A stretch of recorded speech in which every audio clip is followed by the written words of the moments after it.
우리 사도행전 27번째 시간입니다. 오늘 고린도 지역 전도 여행을 한 내용을 좀 살펴보겠습니다.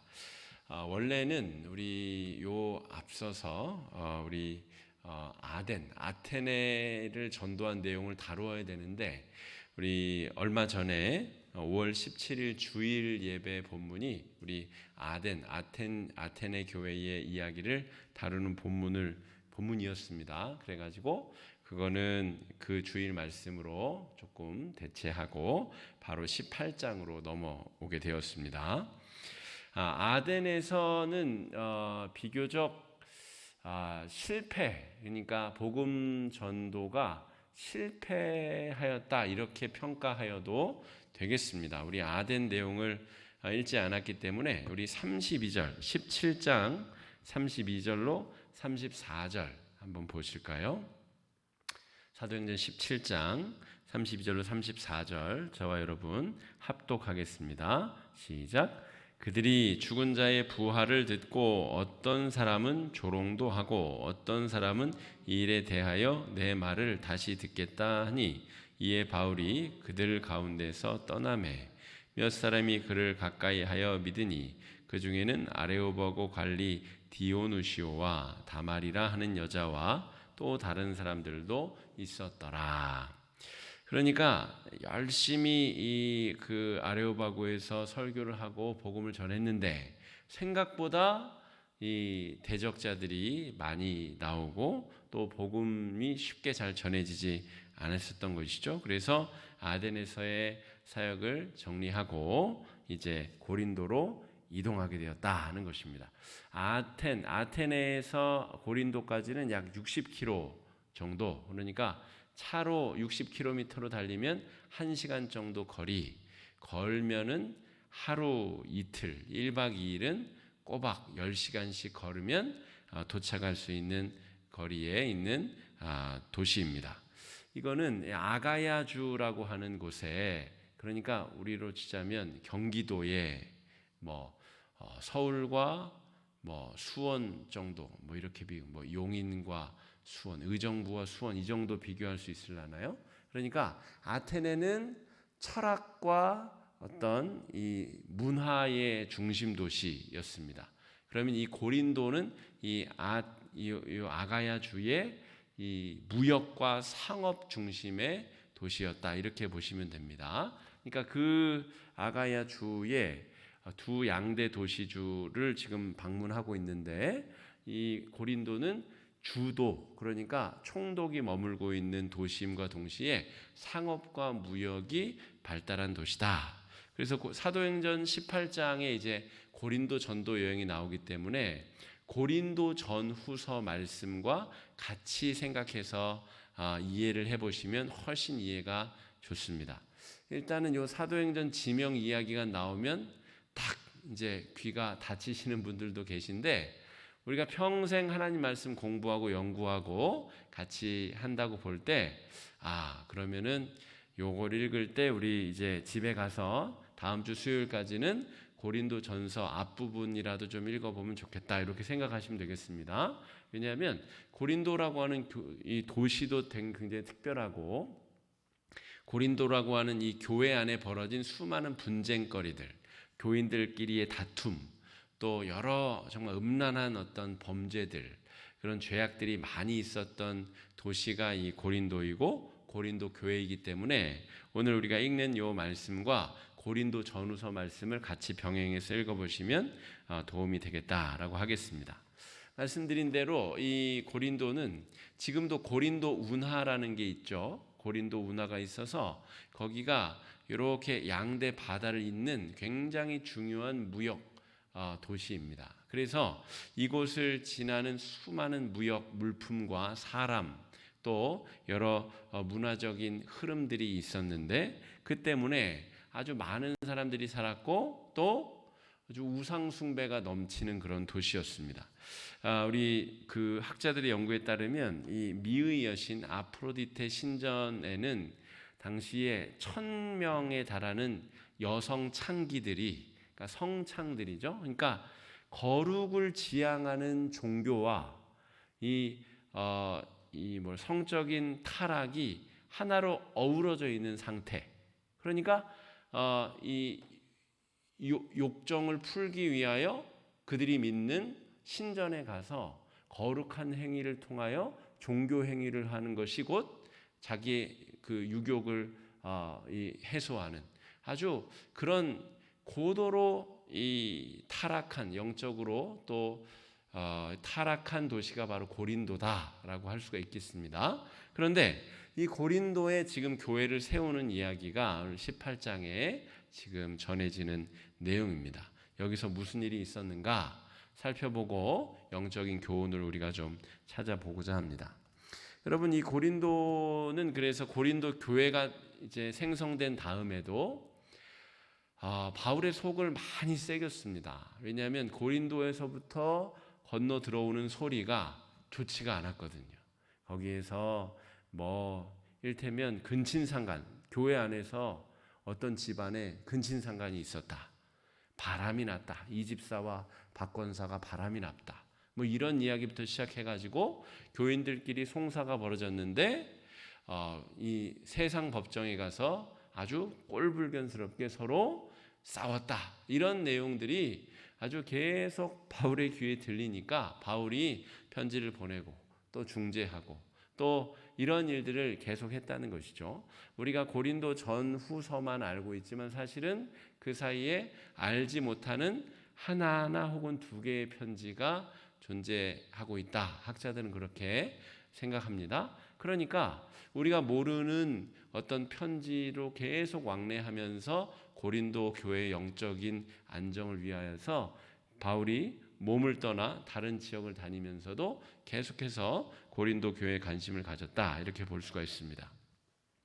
우리가 여기서 생각할 수 있는 영적인 중요한 교훈은 무엇이냐면 풍요하다고 하는 것과 하나님을 섬기고 하나님을 경외하는 것과의 연관성입니다. 풍요가 좋잖아요. 그죠? 풍요 싫어하는 사람이 어디 있습니까?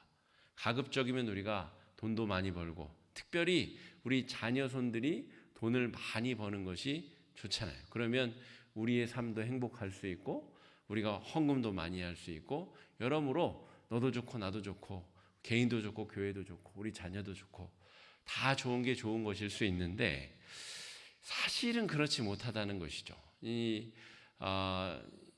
지금 고린도에서 살펴보고 있는 이 내용을 보자면 부유하고 풍족하다는 것, 많은 물질이 모이고 많은 사람이 산다는 것이 곧 영적인 타락의 지름길이다라고 볼 수가 있습니다.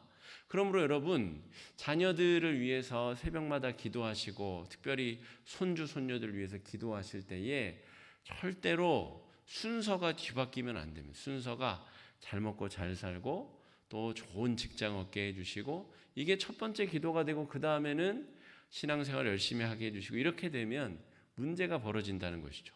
하나님이 첫 번째 거 먼저 구했으니까 첫 번째 거 먼저 들어주시면 두 번째 게 아주 이게 시소처럼 하나가 올라가면 하나가 내려가듯이 잘 안 되는 경우가 있어요. 제가 먼저 교회, 그 전 교회, 제가 나이는 젊습니다만 이 목회자로서의 경험, 우리 다른 교회 성도님들의 어떤 자녀들의 어떻게 풀렸나 이런 것들을 잘 생각해 보면 좋은 직업 갖게 된 자녀들이 교회 착실하게 다니는 경우가 많지 않습니다. 그냥 자신의 인생은 뻥뻥 뚫리는지 몰라도 부모님들에게 잘하고 효도하고 용돈 많이 드릴지 몰라도 그가 정말 영적으로 신앙 안에서 바르게 성숙하고 잘하는 경우가 흔치 않다라고 하는 것이죠. 그러므로 여러분, 우리가 풍요로움과 우리 영성생활과의 이 관계를 주목해서 잘 지켜볼 필요가 있습니다. 우리가 아무리 구해도 하나님께서 우리 자녀들의 앞길을 잘 우리가 원하는 것만큼 잘 안 되게 해주실 때도 있잖아요. 그럴 때에 그걸 그냥 단편적으로 하나님이 내 기도를 안 들어주신다 이렇게 봐서는 안 되는 문제입니다. 그것이 그 자녀에게 정말 영적으로 좋은 일인가? 하나님만 의지하고 믿고 나아가는 심령인가? 제가 이제 오늘 이 고린도 교회에서는 아주 중요한 부부가 나와요. 부부. 아굴라와 브리스길라. 한번 따라해 보실까요? 아굴라와 브리스길라. 어떤 로마서에는 브리스가 이렇게도 나오는데 어쨌든 같은 사람이니 이 부부가 굉장히 오늘 중요한 인물이에요. 오늘 말씀에서. 그런데 이 부부는 사실 그들이 바라던 대로 잘 풀리지 않았어요.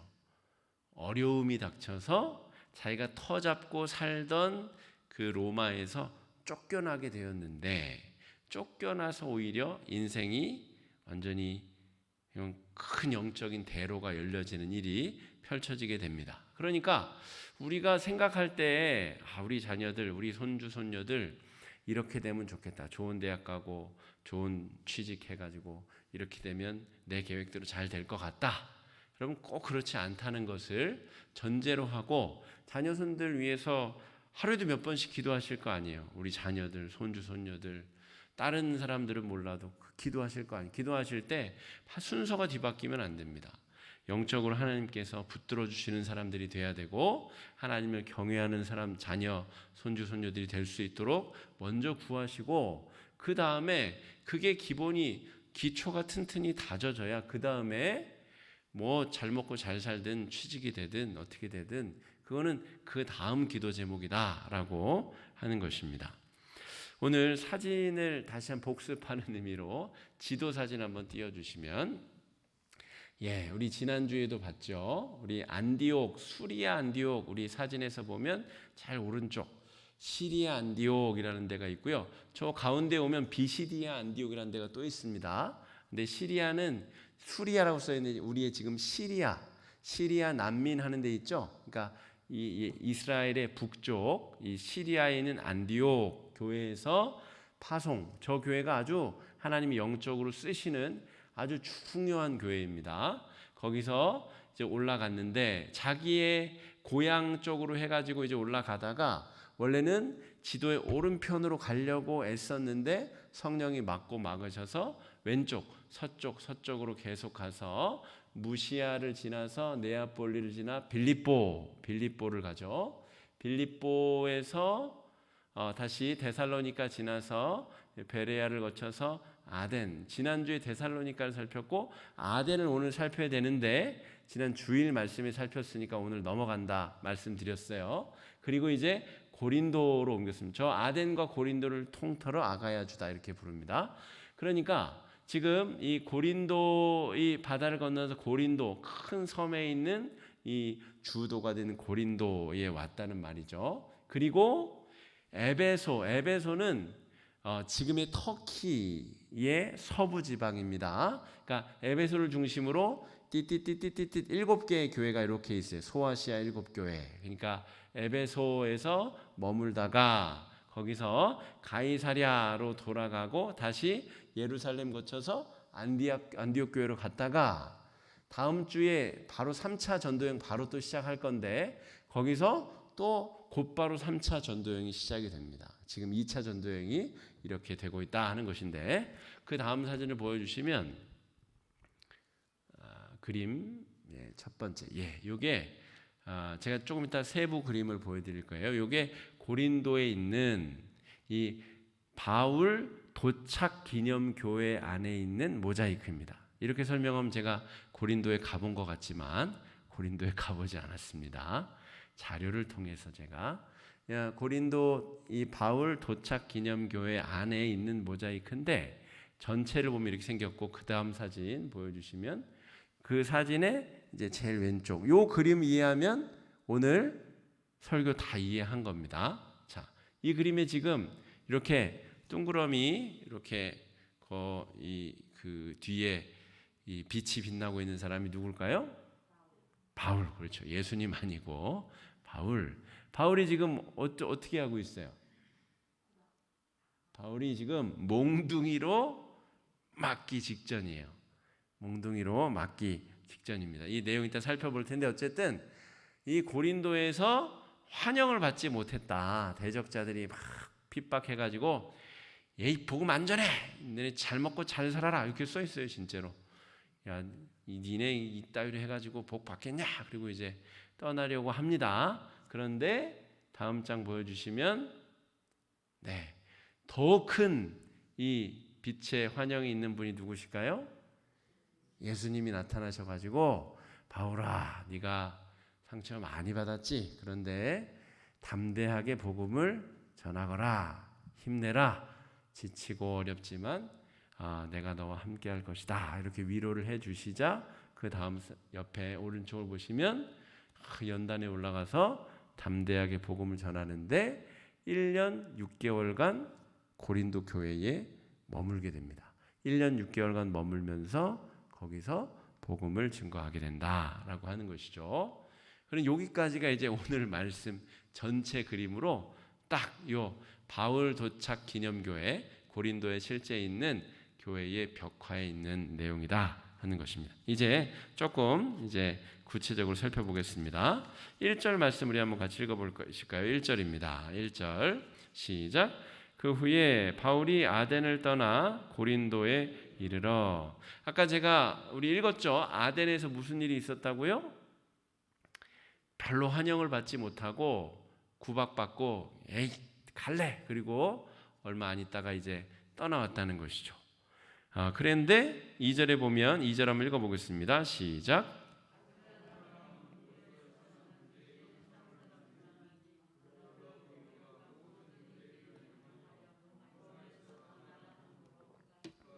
브리스길라와 함께 이달리아로부터 새로 온지라 바울이 그들에게 가매. 자, 이게 중요합니다. 자, 2절 중요해요. 2절. 아굴라라 하는 이건 남자예요. 그리고 그 아내가 브리스길라인데 이 사람들이 로마에서부터 왔다는 거예요. 로마에서. 근데 바울은 로마에 관심이 많아요. 로마에. 핵심 도시에 가서 복음을 전해야 되겠다 이런 생각을 갖고 있기 때문에, 그런데 로마에서 어떤 부부들이 왔다라고 해서 만나봤더니 심지어 예수님을 구주로 고백하고 있어요. 이미 얘기를 들어보니까 로마에 교회가 존재하고 있어요. 깜짝 놀랄 일이죠.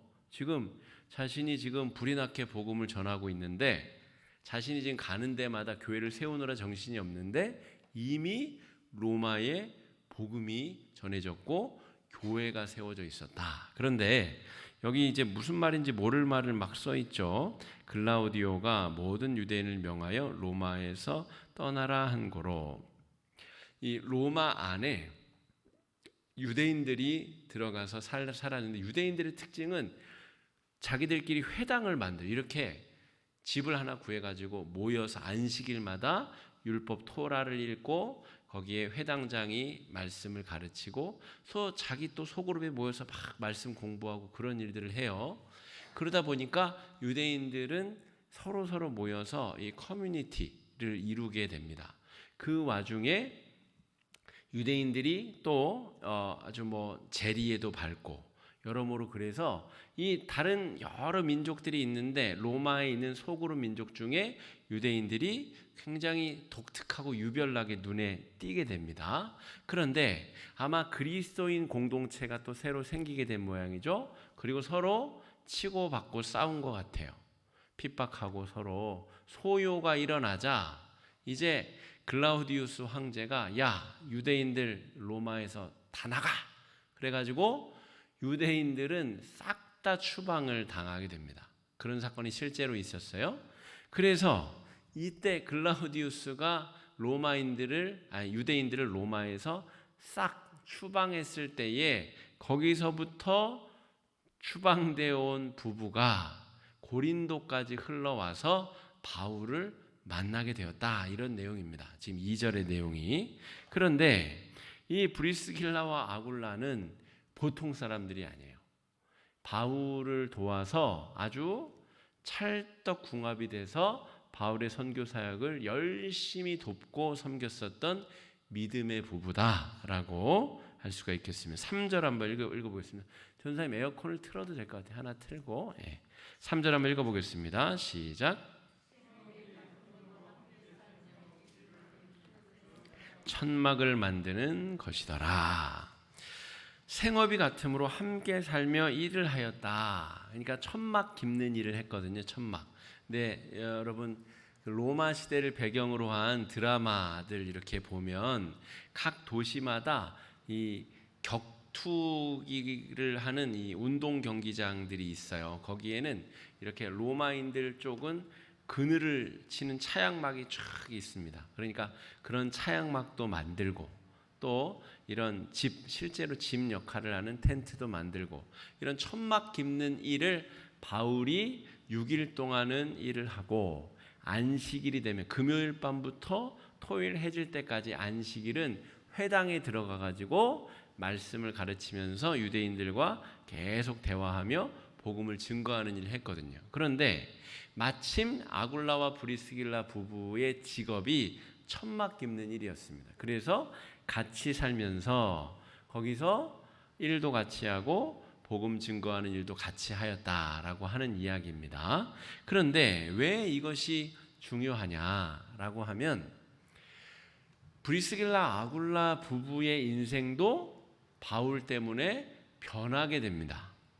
또 바울의 인생도 브리스길라 아굴라 때문에 또 많이 변화가 되는데 이것은 바울의 입장에서는 바울이 복음을 증거하는 일에 있어서 큰 위로와 힘을 얻게 됩니다. 그러니까 동역자들이 있는 것이죠. 동역자들 함께 연합하여 함께 일을 하는 것, 이것이 중요한 것이죠. 그러니까 지금 하나님께서 지금 바울만 놓고 보면 아테네에서 지금 막 능력 있게 복음을 전했는데 사람들이 욕하고 공격하고 그래가지고 그냥 아이고 나 갈래 그리고 이제 떠나왔잖아요. 그러니까 바울의 마음에도 상처가 있는 거예요. 복음을 능력 있게 전하다가 그러면 확 변화도 되고 교회도 세워지고 실제로 아테네에서는 믿는 사람들이 생겼어요. 예수를 믿겠다고 나오는 사람들도 있었지만 많은 사람들이 변론하고 공격하고 야 죽었다 살아난 일이 어디냐 막 공격하고 이러니까 바울이 상처를 받아서 이제 나왔다는 것이죠. 고린도로 왔는데 고린도에서도 비슷한 일을 겪게 됩니다. 6절인가요? 6절 말씀 6절 한번 읽어보겠습니다. 시작. 그들이 대적하여 비방하거늘 바울이 옷을 털면서 이르되 너희 피가 너희 머리로 돌아갈 것이요 나는 깨끗하니라. 이후에는 이방인에게로 가리라 하고. 이거 보시죠. 아까 제가 말한 대로 더럽고 치사해가지고 내가 안 해 이렇게 얘기해버렸다는 것이죠. 그런데 이러한 와중에 이 브리스길라 아굴라 부부가 큰 위로가 되고 힘이 되었다라고 하는 것입니다. 게다가 이제 하나님이 또 위로의 말씀을 해주시기도 하시고 그렇죠. 오늘 이 바울의 입장에서는 그렇고 브리스길라 아굴라 부부 입장에서는 어때요? 로마에서부터 쫓겨난 거예요. 쫓겨난 것. 이를테면 지금 막 어렵게 미국에 가가지고 영주권 따고 시민권 막 나올랑 말랑 할 때 뭐 트럼프 대통령이 야 이거 이민자 이거 다 내보내 뭐 이렇게 가지고 쫓겨난 거예요. 쫓겨나가지고 어디 뭐 저기 호주 같은데 가가지고 지금 거기서 바울을 만난 거예요. 그런데 이 사건 자체가 인생을 바꾸는 경험이 되었다 하는 것이죠. 자기가 터전 잡고 살려고 로마에서 아등바등 애쓰다가 거기서 불행하게도 쫓겨나갔는데 오히려 거기서 아주 의미 있고 중요한 만남을 가지게 되었다 하는 것입니다. 그러니까 아까 우리 자녀손들 위해서 여러분 기도하실 때에도 같은 원리인데 우리가 생각할 때 이거는 좀 아니다 싶은 일이 오히려 하나님께서 우리를 이끄시는 길이기도 하고 또 이건 정말 확실하다 하는데 또 하나님께서 아니다 싶으면 빨리 접어야 됩니다. 하나님께서 아니라 그러시면 빨리 접어야 되는 것이죠. 그런데 오늘 요 고린도에서 벌어진 일은 무엇이냐면 상처받고 쫓겨난 사람들이 모여서 같이 연합체가 되어서 함께 하나님 나라를 멋지게 일구어 나가게 된다 하는 것입니다. 게다가 5절 말씀 한번 읽어보겠습니다. 5절입니다. 시작. 실라와 디모데가 마케도니아로부터 내려오매 바울이 하나님의 말씀에 붙잡혀 유대인들에게 예수는 그리스도라 밝히 증언하였다. 그러니까 바울이 아덴에서 이제 혼자 사역을 했었던 거예요. 혹은 뭐 요 누가 정도가 같이 있었을까? 그랬고 신라는 2차 전도여행 출발할 때 같이 한 사람이에요. 그러니까 바나바랑 싸우고 바나바는 누굴 데려갔다고요? 마가 요한을 데려가고 바울은 신라를 데리고 각기 다른 여행을 했을 때, 그러니까 처음부터 같이 한 사람인데 마케도니아, 그러니까 빌립보 지방에 남겨두고 야 너는 여기서 좀 더 교회를 잘 돌보고 내가 오라고 하면 와라. 그리고 아테네를 지나서 원래는 아테네에서 만나기로 했었는데 그걸 못 견딜 정도로 바울이 상심해 가지고 고린도로 옮겨갔고 고린도에서 합류를 했다 이겁니다. 같이 다 모인 거예요. 바울도 모이고 신라와 또 신라랑 누구예요? 신라 디모데가 모이고 또 브리스길라와 아굴라가 같이 모였다. 그래서 함께 지금 일을 하고 있다는 것이죠. 교회는 사실은 하나님께서 교회를 운영하고 교회를 이끌어가는 주체시죠. 주체. 그러니까 하나님이 우리 교회의 주인이시고 우리 교회를 이끌어 가시는 주체이시다라고 하는 고백이 없을 때 사건 사고가 터지는 겁니다. 우리 뉴스에서 보면 어떤 교회에서 어떤 목사님이 무슨 문제를 일으켜서 지탄을 받고, 그러니까 거기에서부터 시작이 되는 거죠. 교회의 주인이 누구이신가?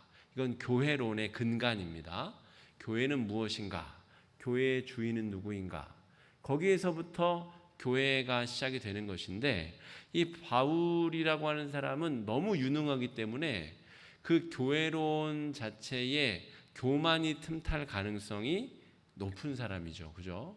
잘나면 아까 풍요가 우상숭배와 음행으로 가는 첩경인 것처럼 잘난 사람은 교만에 빠지기 쉽습니다. 이거는 그래서 이게 뭐가 좋은 것이냐라고 말하기가 어려워요. 정말 똑똑하다. 그러면 교만에 빠질 가능성이 높아지는 거죠. 유능하다. 그러면은 자기 독불장군이 될 가능성이 높아지는 거죠. 그러니까 뭐가 좋은 것이냐? 영적인 차원에서 우리가 본다면 뭐라고 말할 수가 없는 거예요. 때로는 우둔한 것이 하나님 앞에 더 지혜로운 것일 수가 있고 또 무능한 것이 하나님께서 또 쓰시기 편한 도구일 수도 있다는 것입니다. 아주 많은 생각을 하게 되는 본문인데 오늘 고린도에서 하나님께서 하신 일은 무엇이냐면 이 교만한 바울을 겸손하게 좀 낮추세요. 아덴에서 한번 쓴맛을 보고 고린도에서 또 쓴맛을 보자 바울이 확 내려앉거든요. 그러자 하나님께서 다시 이제 위로해 주시죠. 밤중에 나타나 9절에 한번 읽어보실까요? 9절입니다. 시작. 밤에 주께서 환상 가운데 바울에게 말씀하시되 두려워하지 말며 침묵하지 말고 말하라. 10절. 내가 너와 함께 있음에 어떤 사람도 너를 대적하여 해롭게 할 자가 없을 것이니 이는 이 성 중에 내 백성이 많음이라 하시더라. 하나님께서 이거 네가 하는 일이 아니라 내가 하는 일이다 라고 말씀해 주신 거예요. 그러니까 이 바울은 진짜 교만할 수밖에 없는 조건을 가진 사람이에요. 그냥 그 사람 잘났어요. 잘났고 대단한 능력이 있고 용기도 있고 열심도 있고 뭐 하나 이게 외모가 조금 이제 못생겼다 이런 기록이 있어서 외모 정도가 조금 그렇지. 그리고 뭐 좀 지병이 있어서 간질이라는 얘기도 있고 시력이 안 좋았다는 안질이었다는 얘기도 있고 어쨌든 그 정도 결함 말고는 거의 완벽에 가까운 인간이라 아주 교만할 가능성이 높은 사람인데 하나님께서 그를 낮추셔서 동역자들을 붙여주셔서 함께 일을 하게 하시면서 그를 회복시켜주고 계시다는 것입니다. 그러니까 교회는 하나님이 주인 되시고 하나님께서 이끌어 가신다라고 하는 고백이 있어야 되는 것이고요.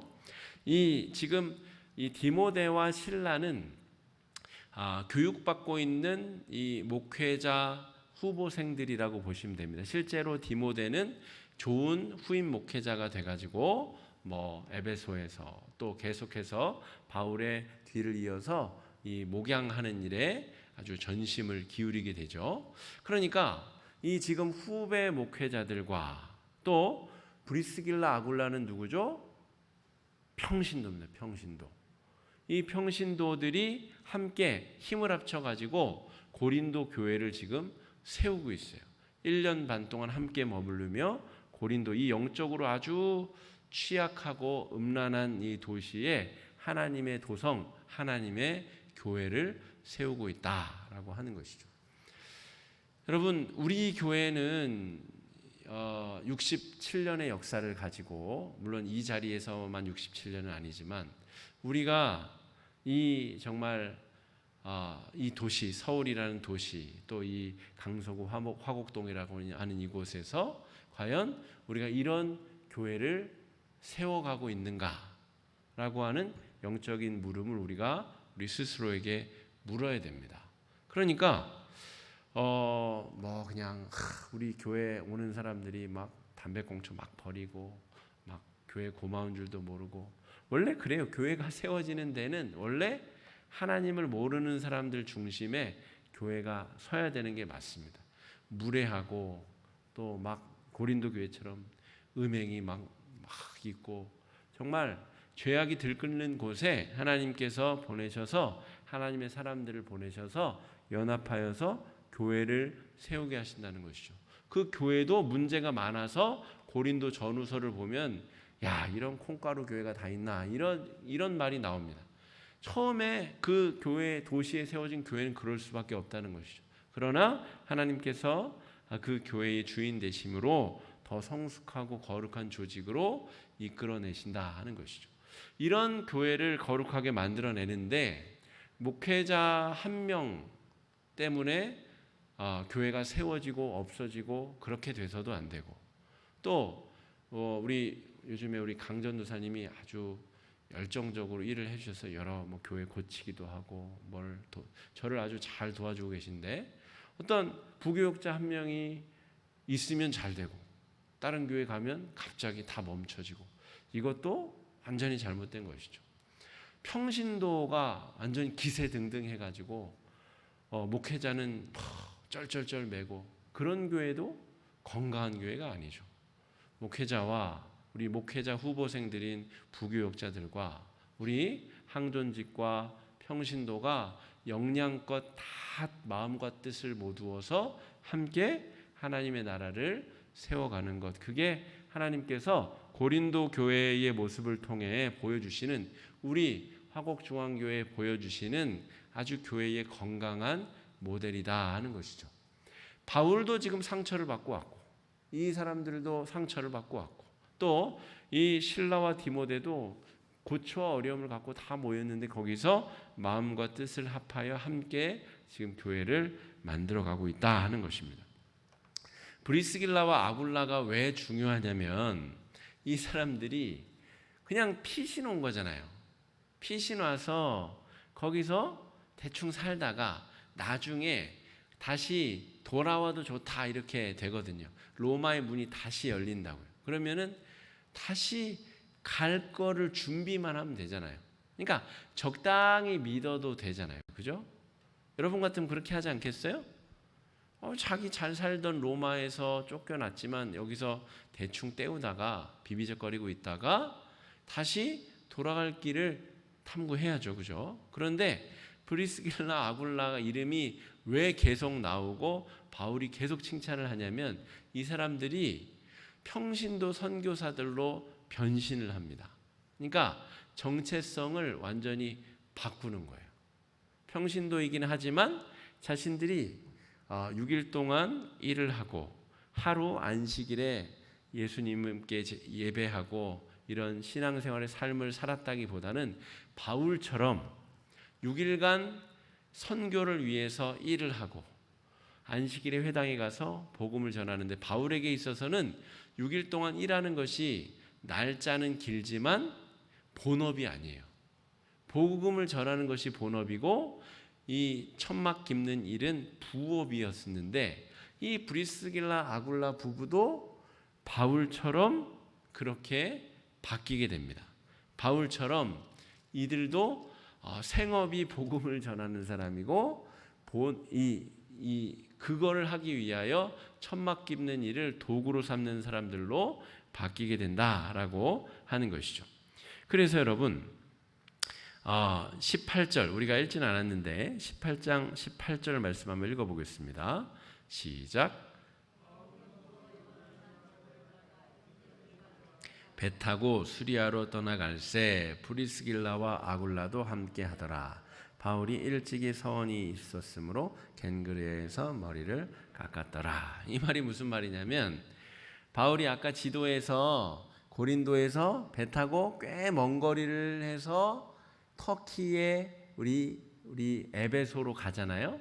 거기에서 이제 갔다가 다시 가이사랴로 배 타고 가거든요. 그러니까 이 브리스길라 아굴라 부부가 같이 전도 여행을 떠났다는 말이에요. 고린도에 머물지 않고 한 60km 정도 그냥 가까운 옆 동네로 간 게 아니라 수백 킬로를 배를 타고 완전히 대륙을 건너서 터키 땅의 에베소로까지 가서 거기서 바울이 야 너희 부부는 여기 머물러 있어. 그러니까 네. 그리고 에베소에서 거기서 있으면서 바울이 올 때까지 준비를 합니다. 그리고 바울이 전도여행을 마무리하러 가이사랴에 갔다가 예루살렘 들려서 안디옥에 올라갔다가 다시 선교 보고를 마치고 모아진 선교 후원금을 가지고 다시 3차 여행을 떠날 때까지 그래서 에베소에 도착할 때까지 거기 있더란 말이죠. 그러니까 이 부부가 보통 부부는 아니라는 것입니다. 이들의 삶이 바울을 만나고 완전히 바뀌게 되었다는 것입니다. 여러분 그렇지 않겠어요? 로마에 복음이 전해져서 로마의 교회가 세워졌기는 하지만 지금 제대로 된 복음의 내용이 전해졌을까는 의심스럽습니다. 왜냐하면 바울이 로마 교회에다가 로마서라는 편지를 쓰잖아요. 그 편지를 왜 쓰겠어요? 편지의 그 내용이 뭐죠? 복음의 정수, 복음의 본질을 쓰고 있다는 것이죠. 바꿔 말하면 로마에 세워진 로마의 교회는 아직 교회가 세워졌긴 했는데 이게 뭐가 뭔지 똥인지 된장인지 구분을 잘 못하는 상태다. 그러니까 복음이 제대로 완벽하게 세팅이 되고 자리 잡은 교회가 아니다라고 볼 수가 있겠죠. 그런 입장에서 브리스길라 아굴라가 바울을 만난 거예요. 이 사람보다 더 예수 그리스도의 복음을 잘 설명할 수 있는 사람이 당대에 없어요. 베드로도 설명을 더 잘 못하고 요한보다도 안드레보다도 훨씬 더 가장 명확하게 복음을 증거할 수 있는 사람이 바로 이 바울이었는데 바울을 고린도에서 만나게 되었다 하는 것이죠. 그리고 이들의 인생이 평신도 선교사로서 변화되게 되는 놀라운 일이 펼쳐지게 됩니다. 여러분, 우리 인생도 이렇게 하나님 앞에 어떤 사람은 목회자로, 어떤 사람은 평신도로, 그러나 하나님께서 쓰시고 복음을 전하시는 데에는 경중도 없고 차이도 없다는 것을 잘 기억하셔야 됩니다. 우리가 이제 천주교와 다른 부분이 그런 것이죠. 천주교는 이 성직자가 완전 차원이 다른 위에 있어요. 저도 그렇게 대우해 주시면 기분이야 좋지만 우리 개신교 신학은 그렇지 않습니다. 그래서 목회자 없이도 가정 예배도 드리고 구역 예배도 드릴 수 있는 이유가 거기 있어요.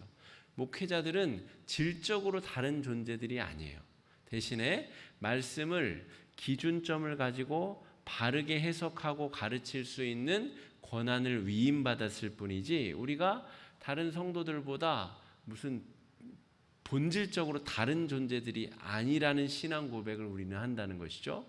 그런데 그런 고백이 왜 중요하냐면 평신도들이 삶의 자리에서 복음을 증거하는 것이 훨씬 더 중요하기 때문에 그렇습니다. 지금 바울이 지금 여러 군데 복음을 전하고 다니지만 여러 저항에 부딪히고 위험에 부딪힌다는 것이죠. 그런데 평신도들과 같이 일을 하고 동역자들과 같이 일을 하면서 복음을 더 안전하고 더 효과적으로 전할 수 있게 되었다. 그리고 우리가 사는 이 시대에는 우리 성도 한 명 한 명이 바울이 되고 브리스길라와 아굴라가 되어서 복음을 증거하는 그런 형태의 복음 증거가 아주 중요한 복음 전파의 수단이 된 시대가 되었다라고 하는 것이죠. 이제 여러분, 제가 아마 수요일마다 3주째 얘기하는데 연예인 부르고 여기 총 전도에서 전도 집회하는 그런 식의 전도는 아마 막을 내리지 않을까 싶습니다. 사람이 모일 수가 없는 구조가 되어버렸어요. 이미 그렇게 되어버렸어요. 사람을 모은다고 해서 모일 수 있는 구조가 아니고, 그러므로 우리 한 명 한 명이 진정성 있게 삶으로 복음을 증거하지 못하면 복음 전파의 길은 이제 완벽히 막혀질 것이다. 이게 미래학자들이 교회를 두고 보는 아주 대부분의 시각이 그렇습니다. 이제는 연예인 한 명이 와서 반짝 그렇게 한다고 해서 복음이 전해지는 시대는 이미 올 3월부터 지나가 버렸다라고 하는 것이죠. 성도 한 명 한 명이 브리스길라 아굴라처럼 복음대로 살면서 복음을 증거하는 일이 본업이 되고 자기가 하는 일이 부업이 되어서 복음 증거하는 일에 열정을 바치는 사람들을 통하여 복음이 증거되게 되는 것, 이것이 우리가 당장 이제 우리가 원치 않았는데 열려져 버리게 된 세상의 시작점이다라고 말할 수가 있겠습니다. 여러분, 오늘 주님께서 바울을 위로하시는 장면을 여러분 잘 눈여겨보시면 좋을 것 같아요. 낙심한 바울을 주님이 위로하시자 11절을 보면 11절 한번 읽어보실까요? 시작. 1년 6개월을 머물며 그들 가운데서 하나님의 말씀을 가르치니라. 굉장히 중요하죠. 여러분, 교회에 있다 보면 서로 상처 주고 상처받고 하는 일이 많잖아요. 그죠? 그리고 원해서 그러는 경우 어디 있겠어요. 그런데 어쨌든 서로 상처 주고 상처받고 말 한마디, A라는 사람 그런 뜻으로 한 말은 아닌데 B라는 사람은 그렇게 들었고 말한 사람은 없는데 들은 사람은 있게 되고, 그렇게 돼서 서로 마음의 병이 깊어지고 정말 중요한 복음의 본질을 잃어버리게 되고 하는 일들이 많잖아요. 바울도 지금 상처를 받아서 고린도 버리고 떠나려고 그랬는데 하나님이 위로해 주시잖아요. 그죠?